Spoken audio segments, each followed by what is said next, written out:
If you feel like you are going crazy as someone who has faith, who is involved in spirituality, and you're like, why is nothing working in my life right now? If all of this is real, this video is for you. I'm going to break down 2026 to 2027 astrology, human design, and harmonic convergence. All these three things have given me immense amount of hope to stay the path when I want to give up. My name is Lauren. I run an astrology school, and I have felt like the walls have been closing in, right? I have been successful in the past, and all of a sudden, everything in my reality kind of just stopped. And I was like, holy shit, what is going on? And at times, I feel like maybe I'm just being delusional. Maybe spirituality isn't real. Maybe this whole systems thing and living in the game and the matrix is all that life is about. But when I even say that, even right now, it makes me sick to my stomach because I know that that's not real.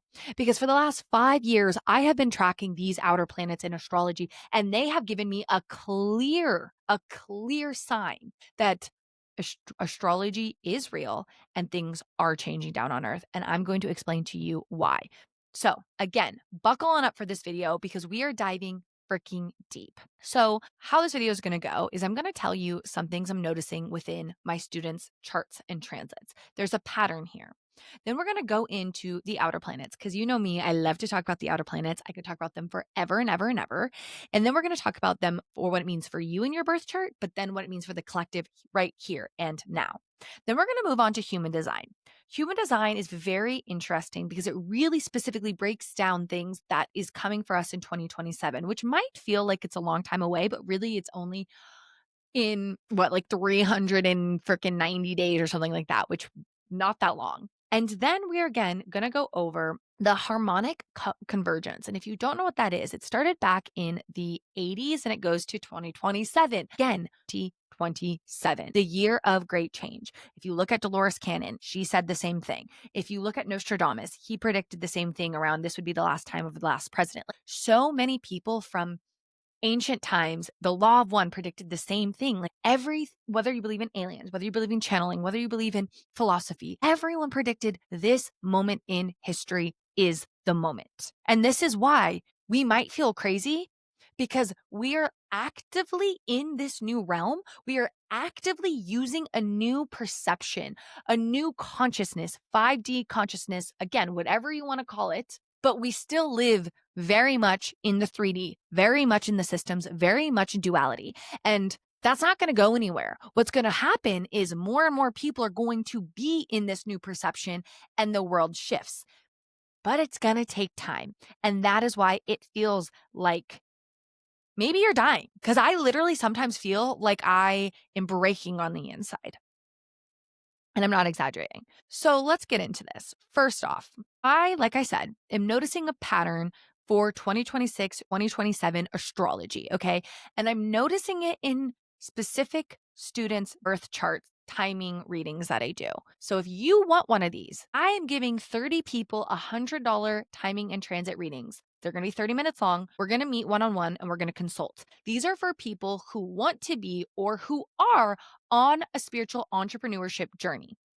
Because I firmly believe that in 2026 and 2027, the spiritual movement, the spiritual leaders will be stepping into this new role of society. And that is what I'm seeing in all of my students' birth charts. And keep in mind, I teach astrology. So I teach it through the lens of healing. So if you're learning astrology from me, and you're learning it in a way that you are expanding your consciousness, you are healing shadow parts of yourself, and then typically you're using it in some form, whether it's to parent better, whether it's for clients, whether it's for yourself, just to align your life to be more authentically you, okay? So that is how I teach astrology, through the lens of that. So all of my students want to move on and use this as a business. And what I saw was in 2026, they all go into this cocoon. They're study. Not to say they won't be making money, but I'm seeing this immense amount of spiritual development. I'm seeing it with my husband. I'm seeing this moment in time that so many people are just focused. Some people by the end of 2026 have broken through and they birth something. For example, for me, the end of 2026 is very, very, very important. Some people in 2027, some people at the end of 2027, entering 2028. Along with my clients that I keep doing birth chart readings for, I'm like, what is going on? So it hit me, human design, the outer planets, harmonic convergence. It all says the same thing, 2027. So again, if you want to snag one of those really discounted timing readings, head to the link in my bio. It's there for you. And we're going to break down what your soul wants you to do and the timing of it. And that led me to think about just the outer planets in general. If you don't know about the outer planets, go download my free guide on the outer planets. I could talk about this shit forever. I'm obsessed with the outer planets. Basically, all you need to know for now is Uranus in your birth chart is your genius. It is where you can tap into this superpower. You can literally tap in. It's called the superego, the collective thought, and you tap into it and you receive downloads, genius downloads. And then that is where you then share them and you disrupt the system in some form to progress it. Steve Jobs talked about this. I'm pretty sure Thomas Edison talked about this. Anyone who's been an innovator has mentioned they tapped into something larger than themselves. That is Uranus in your birth chart, which is why Aquarius rules over it, because Aquarius is always talking about progressing humanity, the collective, being forward thinking, right?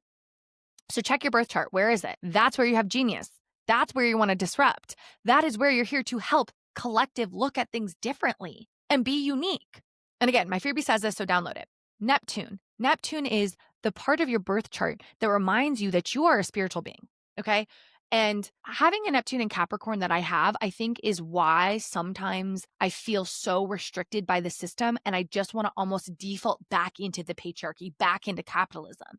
Because Neptune, all Neptune wants is for us to remember unity consciousness. All Neptune wants is to say, you are a magical, spiritual fucking badass. And you can dream something bigger than what you can even imagine. But the shadow of it is illusion. The shadow of it is we conform to the matrix, to the systems, because if we didn't, we'd be isolated. And what does it want? It wants unity. It wants one love. It wants compassion. And so we learned as a child, okay, then I need to conform in whatever sign it's in so I can feel that unity. And I think that's why Capricorn, it being in Capricorn for me, sometimes I am like, okay, fine, I'll just default. But it's like, no, I have to believe that I can create a new system because I can, and you can too. Pluto. It is the collective action. It is where we're all meant to heal something within us. And the moment you heal it, you realize a powerhouse. I can shift things, right? Everyone born in your generation has the Pluto in the same sign. You all have this soul wound that you're here to heal. And the more that people heal it within that collective, then the more action is taken. And this is the biggest thing. People get stuck in therapy in the processing. They get stuck in the feminine. It's process, process, process. But then you have to take action. It's not enough just to process. That's what Pluto reminds us. It's like, yeah, heal your shit and then go take action in it. That's how we change the world. So with these three planets, they all shifted signs in 2025. Pluto was in November of 2024. For the sake of this video, it was 2025, okay? So if you've seen my videos, if you follow me on TikTok, I talk about this all the time, but I'm going to do a brief overview so you can understand literally the power of what's happening. And before I get into this, I need you to understand this is not going to be an isolated transit. We're not just looking at Uranus in Gemini or Pluto in Aquarius. All of these outer planets play a role, okay? So a lot of the times we try to isolate transits, that doesn't work. Every single planet is part of the narrative. It's like taking a child out of the family system. You can't do that. That child, whether present or not, will impact the family system. Same with the planets. So we're going to start with Uranus. Uranus entered Gemini July 7th to now, basically. It's back in Taurus as of last week. And think about what has happened since July. Think about the information around the Epstein files. Think about the disrupting information that has come out in the collective.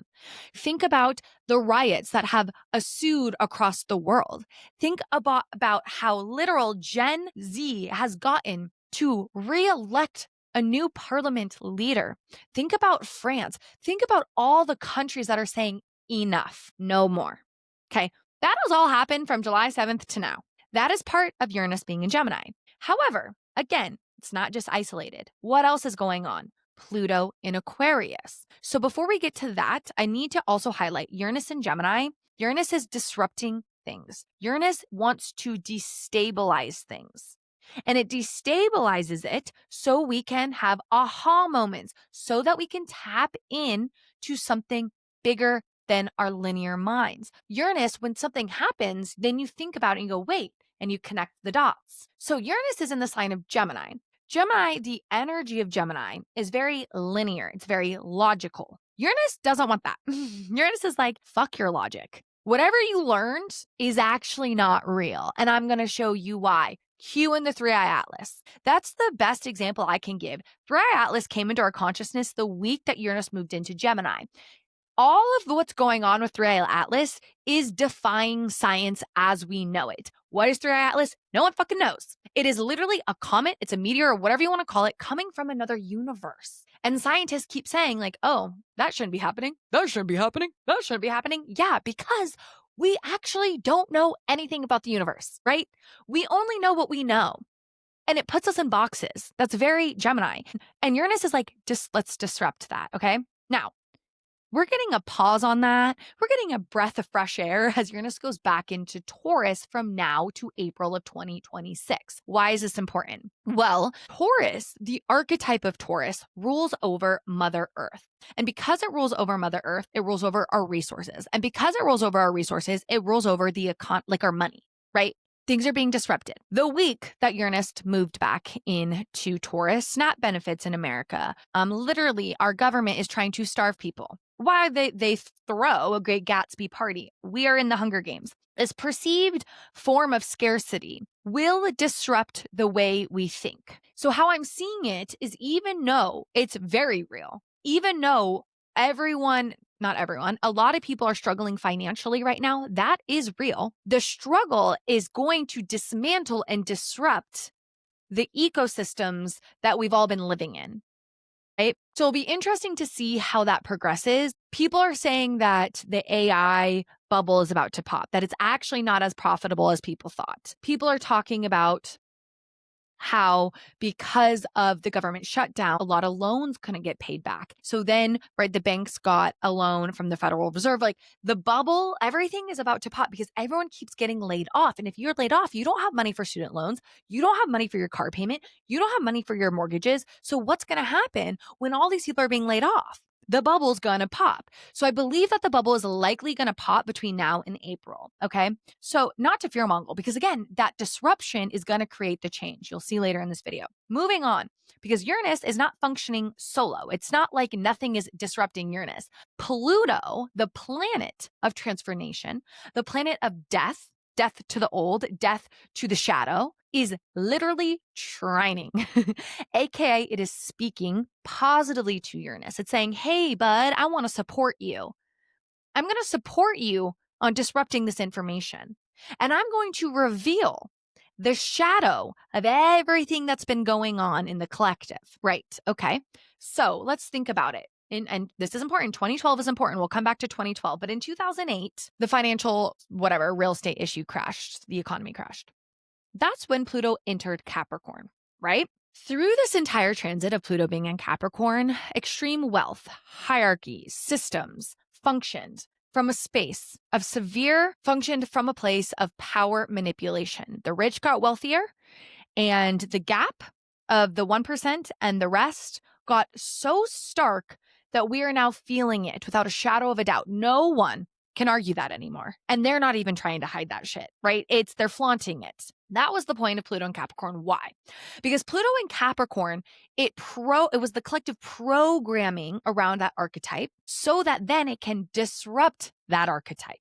So while we were being programmed in that Capricorn, the Kardashians, Sephora 7-year-olds, like doing full face makeups, like that's all I can think about. Those young kids were being programmed through social media of the hierarchy of great wealth and the disruption of that, so that then they can awaken that later in life. It's complex, but basically what you need to realize is now that Pluto moved on to Aquarius, it's saying, fuck the systems, fuck the hierarchy. We're dismantling it, because what happened was Pluto made it so didn't make it, right? Nothing, planets don't make anything do anything, but it's just the language I use. During this time, it was so in our face. Kylie Jenner doing literally like 10-minute private jets around Hollywood to like Northern California, which is one of her little jet rides is my carbon footprint in 1 year.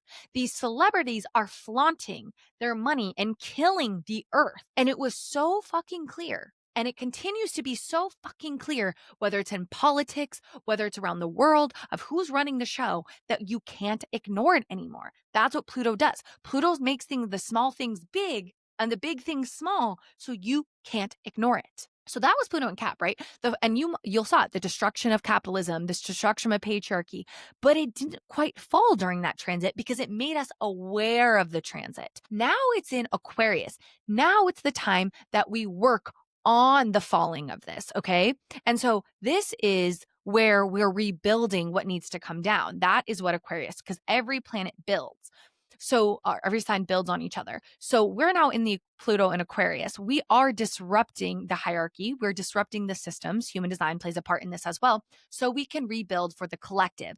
Now, they know this, right? They're not dumb. They have astrology. And so what are they doing to combat us to rebuild the system? Surveillance, technology, AI, loop in Aquarius. There's a lot of dark information that I have read about that I'm not going to share here because, again, I don't want to fearmonger, but if you want a video on it, I will share about surveillance, about Oracle, about Israel, all the things that I'm starting to uncover. But basically, they understand that the awakening is happening and that if they can get ahead of it quick enough, they could control the rebellion basically through surveillance, through AI. But again, I think we're too quick, we're too smart, and we're not going to let that happen. But that would be Pluto and Aquarius, right? So it's not like this isolated event of we just get to build a new earth and build new community. No, they're going to fight it. Of course they're going to fight it. They're going to fight it through technology, which again, that's why in astrology, there's a high side, there's a low side of everything. Okay, so Pluto's like, hey, this is all fucked up. Look at all these child abuse people that ruling the world. Look at potentially cannibalism. Look at all this stuff. And Uranus is like, here's the information. What are you going to do about it? Okay, so what is that doing to all of us? That's lifting the fucking veil. Wow, my voice today. I'm sorry for my potty mouth. It's lifting the veil. That's Neptune in Pisces. Neptune in Pisces started in 2012. So we have been really moving into the spiritual era. Now, Neptune in Pisces is home here. It loves to be here. And that is why so many of us have awoken to the beautiful magic of the world, that we are spiritual beings and we do have power, yada, yada, yada. But again, what's the shadow? Illusion, delusion. And I realized all of us throughout our life have a spiritual crisis. And I think most of us are going through it right now. And what do I mean by that? Neptune wants to feel connected to something larger. Unity. So, did you conform to religion? Maybe you grew up in a cult. I'm going to call, because my clients call Mormonism a cult, I'm going to call it a cult, right? Maybe you conformed to Mormonism your whole life and you're breaking free of that. Maybe you're still in the church. Catholicism. Some could say it's a cult, depending on where you are, right? Are you a cafeteria Catholic? Are you real Catholic? Yada, yada, yada. Like, okay, are you a red hat? Are you MAGA? Are you in a cult? Are you in New Age spirituality? I'm starting to think a little bit about the aliens and I'm a starseed and I'm this is a little bit culty. I had my toes in it. I'm realizing it's a test. We're all experiencing it. Maybe you're an atheist. Maybe you believe in nothing. Science is the only thing. Spirituality is not real. Maybe that's your crisis you're going through. Everyone has gone or is going through a spiritual crisis. Do I believe? And I think that is the very last degree of Neptune being in Pisces right now. Because for the last decade, you found your vice somewhere, whether it's in the government and you really were political, whether again it was in religion, whether it was New Age spirituality, whether it was you were a child and now you are dismantling everything and all the illusions for the last decade. I don't know. But what I'm seeing is everyone is going through some spiritual crisis. And I think it's intentional because Neptune will never be in Pisces again in our lifetime, just like Pluto will never be in Capricorn again in our lifetime. And Uranus won't ever really be in Gemini again unless you're young. So this moment in time is a balancing of you are a spiritual being, but don't get lost in craving something larger than yourself that you lose reality down here on Earth, right? So I think with Neptune ending in Pisces and moving into Aries is we are having to shed any illusion, political, social, religious, spiritual, any illusion so that we can begin again, so that society can begin again. So what I'm realizing is whether it's a spiritual crisis, whether it's a mental health crisis, anything that is keeping you from fully actualizing your power right now in this time is coming to the surface. Your crisis of faith, your beliefs, your mental health, all of that is at the forefront. Your self-doubt. It is the here and now that we have to look at that stuff. Because Pluto isn't just talking to Uranus, it's also talking to Neptune. It's sextiling it. So we are literally killing off these parts of ourselves that we have held our whole life in an illusion, in a delusion, what we thought our whole life, all this stuff, and we're having to rebirth ourselves. And then Neptune will get into Aries. Aries is the first sign of the zodiac. It meets up with Saturn. Saturn is karma. It is a new karmic beginning for the collective. And now let's loop in the harmonic convergence because it does loop all of this together, even with timelines. So let's talk about it. In 1987, there was this global meditation. It was a belief. It was like the beginning of the end around the Mayan calendar, the Mayan cycle. It was the end of the old consciousness. And what's interesting about 1987 was this was around the time that Neptune was moving into Capricorn and Uranus was moving into Sagittarius, I believe. So I just find that really interesting because it has to do, again, with these two outer planets also shifting signs. So that was the beginning. It was like this first wave of people kind of tapping in that something's changing. And they predicted in 2012 was the collapse. What happened in 2012? The world was going to end. Pluto was in Capricorn. It was the end. It was a death to the old world as we knew it. It was a death to the old systems, to the old structures. But the only way that they could die was we really had to see what was happening. And since 2012, we've seen what was happening. Think about the elections. Think about everything that has happened since then to now. Right? So regarding this theory, it's also when Neptune re-entered Pisces. Then, in the theory of the harmonic convergence, in 2012 was the beginning, and 2027 is the embodiment of it. That is what we're entering. That is where we almost are. And that is after Neptune moves into Aries, Uranus moves into Gemini, and Pluto is in Aquarius, right? So it predicted that 2027 was the embodiment of all of this energy that started back in 1987, in 2012, and now we're here. And if you look at the astrology, it aligns. But we don't want to just look at the astrology. Let's look at human design. If you know anything about human design, it was this modality that was channeled through, and it uses astrology and gene keys and biomechanical shit and all these different things. And this guy just channeled it. It was meant to be a experiment. Would take it, leave it. It's freakishly accurate. I'm obsessed with it. Neither here or there. Okay. So the first theory of human design is that like a new human is being born in 2027. Okay. And this is where the solar plex is splitting and children will be born less in fear and more in intuition. Now, I personally, talking to moms, looking at children's astrology charts, this is already happening. Children are so intuitive because of the way that the outer planets were when they born. So I don't know if it's enough children are coming in 2027. Well, this is where it flips society, the energy, or what. But he always believed that new children are coming. Some people think that is why sensory issues, autism is on the rise because literally our nervous system is being rewired, and believe, and this would mirror Uranus and Gemini, that telepathic communication is more of the form of communication that is happening. And again, this would mark shifting into a new paradigm where we don't have to use words because you intuitively are attuning to someone because you are literally in your energy field instead of in the mind. Because the mind's like a mechanical thing that's being broken down right now. Because as we break down everything we thought we knew, Uranus and Gemini, we literally expand our consciousness. As our consciousness expands, our awareness expands. Our awareness is now tapping into other people's awareness, and then we're communicating. And Uranus in Gemini is literally telepathic information, right? So again, the alignment of all of this coming together is wild. So that is one human design theory. The second theory is even more shocking and freakishly accurate. We are ending an era in human design. And this era was called the Cross of Planning. This went from 1615 to 2027. This was the era of governments. This was the era of institutions. This was the era of systems. This was around societal bargainings. We will protect you if you follow the rules. And think about the patriarchy, capitalism.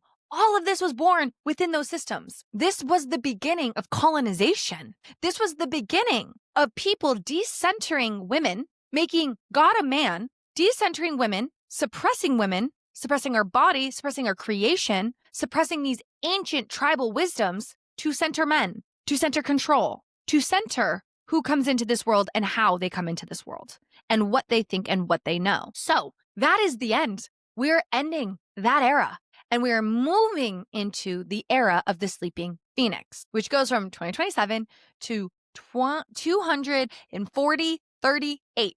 Okay? What does this entail? This is the rising of the internal authority. This is the rising of the individual, and not in an egocentric control way. This is the self-led intuition, the soul-led entrepreneur. The era of external systems don't need to make us conform. If we are all in our power, then we all can lead each other, because intuition, because telepathy, all of that is now on center stage. You can clock distortions like that, right? So when we talk about this new earth, it's not that half of us are going to another earth and that earth is splitting. It's that we can clock who is still in duality, who is still in fear. And then the people who are in this intuitive nature can lead and help the people in fear get here now. And maybe, I don't know how this is going to plan out. I'm not a psychic. I don't know if everyone will shift eventually. I don't know if people will die off. I don't know.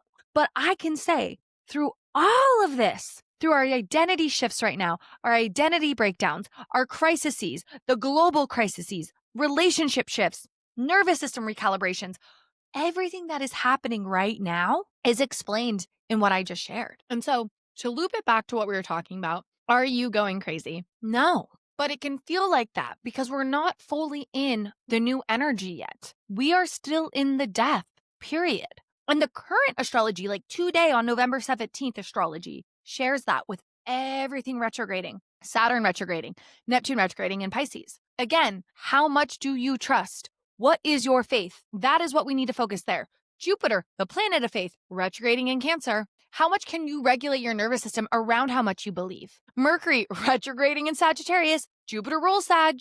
What is your truth? Moving back into Scorpio during Scorpio season. Where is your power? What do you need to shed? What fear is holding you back? We are all moving through this right now.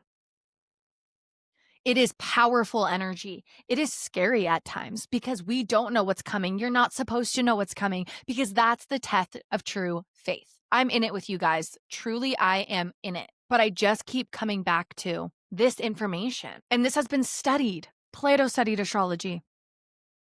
Every ancient philosopher studied astrology. If it's been around for that long, something has to be to it. So this is why I teach astrology. This is my passion I have for astrology. If you want to learn astrology like this, head to my website. This Saturday, November 22nd, we have our first live study session. If you get the course by then, you don't even have to take a lesson by then. You can come, you can join, we can chat, we can look at your charts. If you want to be a part of that 30 people research group, you can literally get a timing and prediction reading for just $100 for 2026 to 2027. We'll talk about your soul purpose and what you're meant to birth into this reality with what I see. And if you're just like, I want to dabble, I don't want to fully get into it yet, download my freebie. It's about the outer planets. Learn about them, study them. They're so, so powerful for what you are here to do in the collective. So like, subscribe, share this profile because truly I just want people to enter into this next stage of Earth feeling a little bit more grounded because I get that the collective is chaotic, and to have hope. I really think that's my mission here on Earth is just to spread hope. So comment below your thoughts and let me know any questions, and I will see you in my next video.